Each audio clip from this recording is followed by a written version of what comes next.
ఓం నమో వెంకటేశాయ. తిరుమల భక్తునికి good news. దర్శనం చేసుకొని టోకెన్ ఉన్న భక్తులకి ఉచితంగా ఒక లడ్డు వస్తుంది. దాంట్లో అదనంగా 4 నుంచి 5, 6 కూడా వాళ్ళకి అవసరాన్ని బట్టి అందించడం జరుగుతుంది. అదేవిధంగా అవైలబిలిటీలో ఏమాత్రం తక్కువగా లేవు. సో అయితే లడ్లకు సంబంధించి మేము చేసిన కొద్ది పరిశోధనలో కానీ మా దృష్టికి వచ్చిన విషయాలన్నింటినీ కూడా పరిగణలో తీసుకొని ఒక చిన్న మార్పు చేయడం జరిగింది.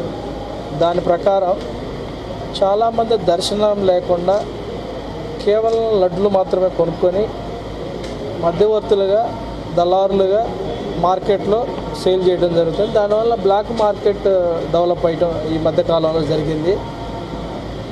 మేము ఈరోజు విజిట్ చేసినప్పుడే మేము మెట్లెక్కుతుంటేనే ఒక వ్యక్తి 3 బ్యాగుల్లో తీసుకెళ్తాడు.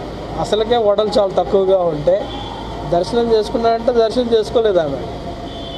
సో ఇవన్నిటిని మేము ఆల్రెడీ ఈరోజు చూడంగా మాకు ఆ దృష్టికి వచ్చింది. ఆల్రెడీ మా దృష్టికి చాలాసార్లు ఇది వచ్చిన తర్వాత అన్ని విషయాలను పరిగణలో తీసుకొని దర్శనం లేని వాళ్ళకి దర్శనం చేసుకోకుండా కేవలం లడ్లు మాత్రమే కొనుక్కొని మార్కెట్లో విక్రయించే వాళ్ళకి మాత్రం ఆధార్ తీసుకొని 2 లడ్లు మాత్రం విక్రయించడం జరుగుతుంది. దీంట్లో సామాన్య భక్తులకి వాళ్ళ యొక్క బెనిఫిట్ కోసమే ఈ చర్యలు తీసుకోవడం జరిగింది. దీనివల్ల సామాన్య భక్తులు దర్శనం చేసుకున్న వాళ్ళకి లడ్లు ఎక్కువ ఇవ్వటం ఏర్పాటు చేయడం జరుగుతుంది. సో బ్లాక్ మార్కెట్ను అరికట్టడం ఇది ఒక ఉద్దేశం. కేవలం లడ్లు కొనుక్కొని లడ్లు కోసమే వచ్చి లడ్లు మాత్రమే తీసుకెళ్లే వాళ్ళకి మాత్రము ఇది ఒక స్టింజెంట్ మెజర్ అని చెప్పొచ్చు. బ్రాడ్గా ఓవరాల్గా ఇది భక్తులకి టీటీడీలో ఓవరాల్ అడ్మినిస్ట్రేషన్ కూడా మంచి కన్వీనియంట్ డెసిషన్ అని ఆల్రెడీ చాలామంది అప్రిషియేట్ కూడా జరిగింది. కొన్ని ఛానల్లో అలా చేశారు, ఇంకొక ఛానల్లో వేరే రకం చెప్పారు. బట్ పాలసీలు ఎక్కడ ఏం చేంజ్, పాలసీ అలానే ఉంది.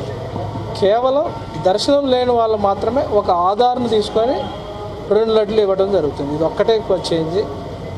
మీరందరూ సహకరించాలి. ఫ్యాక్ట్లు మాత్రం, నిజాలు మాత్రమే మీరు కొంచెం ప్రచారం చేస్తే అందరికి కూడా ఉపయోగకరంగా ఉంటుందని ఆశిస్తున్నాము. అందరికీ నమస్కారం.